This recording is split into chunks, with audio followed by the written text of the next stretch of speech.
சட்டப்பேரவை தேர்தல் தேதி அறிவிக்கப்பட்டு பரப்புரை கூட்டங்கள் களை கட்ட ஆரம்பித்திருக்கும் இந்த தருணத்தில் ஒவ்வொரு தொகுதியிலும் ஒவ்வொரு கட்சியின் சார்பாக போட்டியிடுபவர் யார் என்ற கேள்வி அனைவர் முன்பும் எழுந்துள்ளது. அந்த வகையில் அரூர் சட்டப்பேரவை தொகுதியின் வேட்பாளர் யார் என்று ஒவ்வொரு கட்சி தொண்டர்களும் பேசிக் கொள்வதை பேசப்படும் பெயர்கள் என்ற பகுதியில் பதிவு செய்கிறது புதிய தலைமுறை. அதனை இப்போது பார்ப்போம்.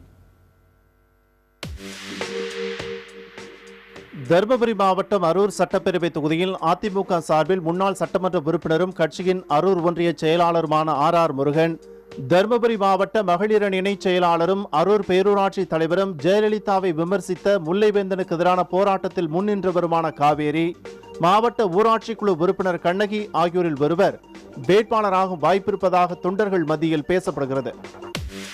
திமுக சார்பில் தருமபுரி மாவட்ட மகளிர் அணி துணை அமைப்பாளர் பூங்கொடி, முன்னாள் சட்டமன்ற உறுப்பினரும் கட்சியின் மாநில பொதுக்குழு உறுப்பினருமான வேடம்மாள், கட்சியின் மாவட்ட பொறியாளர் அணியின் அமைப்பாளர் கிருஷ்ணகுமார் ஆகியோரில் ஒருவர் வேட்பாளர் ஆகக்கூடும் என தெரிகிறது.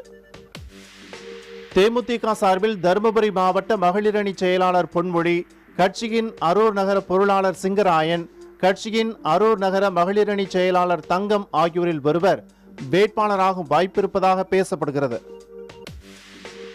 பாட்டாளி மக்கள் கட்சி சார்பில் தருமபுரி மாவட்ட துணை செயலாளர் அன்புமணி, தலைமை நிலைய பேச்சாளர் அன்பழகன், தாளநத்தம் ஊராட்சி மன்ற தலைவர் கண்ணன் ஆகியோரில் ஒருவர் வேட்பாளர் ஆகக்கூடும் என தெரிகிறது.